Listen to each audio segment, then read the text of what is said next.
Ma'am, हमें ग्राहकों को आकर्षित करने के लिए कैसा प्रलोभन देना चाहिए? अच्छा सवाल है। तो अब मैं आपको एक अच्छा हुक बनाने की रणनीतियों के बारे में बताती हूँ। मैं आपको बाकी के स्ट्रक्चर्स के बारे में भी बताती हूँ। क्लाइंट के साथ एक निर्विवाद और महत्वपूर्ण सच से शुरुआत करें। उदाहरण के लिए, एक ग्राहक जो अपनी सभी गतिविधियों के लिए टेक्नोलॉजी का इस्तेमाल करता है, ये कहकर शुरुआत करें कि टेक्नोलॉजी ने हमारे जीवन को एकदम बदल दिया है। फिर एक विपरीत बात कहकर ग्राहक को आश्चर्यचकित कर दें। यह बताएं कि निरंतर कॉल्स, मेल्स सभी एक दुश्मन की तरह हैं।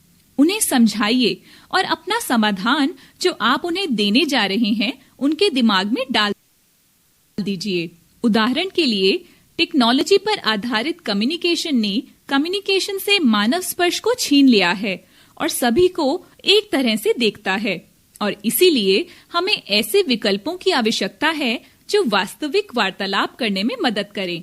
अब इस विषमता को ठीक करने के लिए क्लाइंट से एक निर्विवाद और महत्वपूर्ण सत्य के साथ शुरू करें। उदाहरण के लिए, एक ग्राहक जो इवेंट वीडियोग्राफी करता है, उसको ये कहें कि ड्रोन ने इवेंट्स को बेहतर डिटेल्स में कैप्चर करने में मदद की है। फिर क्लाइंट की चिंताओं के बारे में भी कुछ कहें। उदाहरण के लिए, ड्रोन का दुर्घटनाग्रस्त होना एक बार बार होने वाली घटना है और दोनों ही चीजों में खरीदार का बहुत खर्चा होता है, चाहे वो ड्रोन की लागत हो या फिर महत्वपूर्ण डिटेल्स को कैप्चर ना कर पाना। फिर इसके समाधान को बताएं जो बाद में आप उन्हें विस्तार से समझा सकते हैं।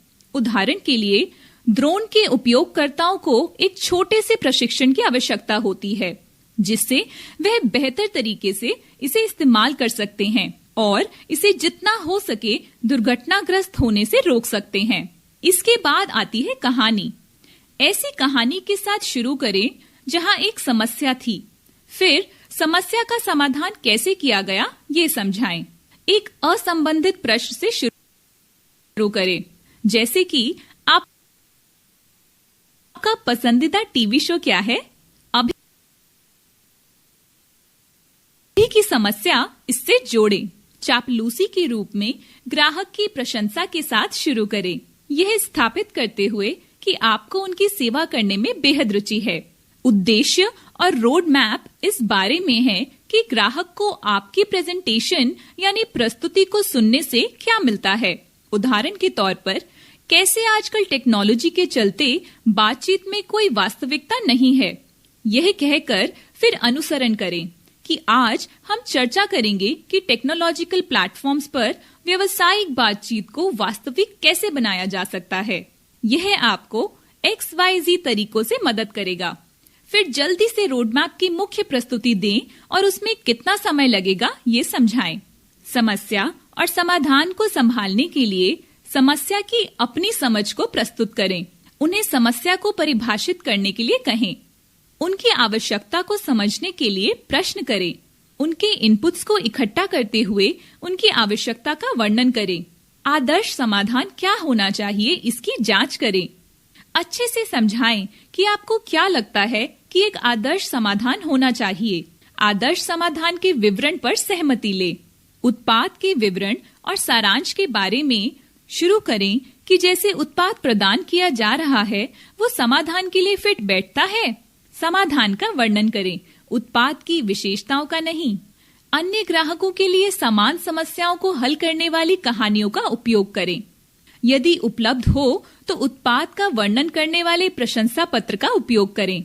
परिभाषित जरूरतों को सारांशित करें। समाधान वर्णन करें और आवश्यकता के साथ उत्पाद फिट करें। जब ये इस बात पर आता है कि हम ही क्यों, तो पुरस्कार और मान्यताओं से शुरू करें। फिर कंपनी की पृष्ठभूमि और उसकी अब तक की यात्रा के बारे में बताएं। आपकी कंपनी की यात्रा आपके प्रतियोगी से कैसे अलग है इससे शुरू कर सकते हैं। उदाहरण दें, इनोवेशन, मुद्दों के शीघ्र समाधान, उचित मूल्य निर्धारण और अनुकूल समाधान। यदि हो तो प्रशंसा पत्र प्रदान करें। वैकल्पिक रूप से पोस्ट सारांश, उनके बारे में पूछें कि वे अपने सेवा प्रदाता में क्या देखते हैं और फिर खुद को उस विवरण में रखें। जो नहीं मांगा जाता वो अक्सर नहीं दिया जाता। क्लोज मांगे बिना पिच मत छोड़िए। आप कैसे आगे बढ़ना चाहते हैं? ऐसे सवालों का उपयोग करें। क्या आप निर्णय लेने से पहले हमसे कुछ और चाहते हैं? क्या हमारा उत्पाद आपकी आवश्यकताओं को हल करता है?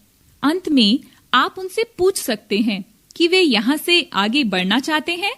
आगे वे आपसे क्या करवाना चाहते हैं, चाहे वे आपका प्रस्ताव खरीदें या नहीं। फिर भी उनकी परचेज की रुचि के बारे में विचार प्राप्त करने की कोशिश करें।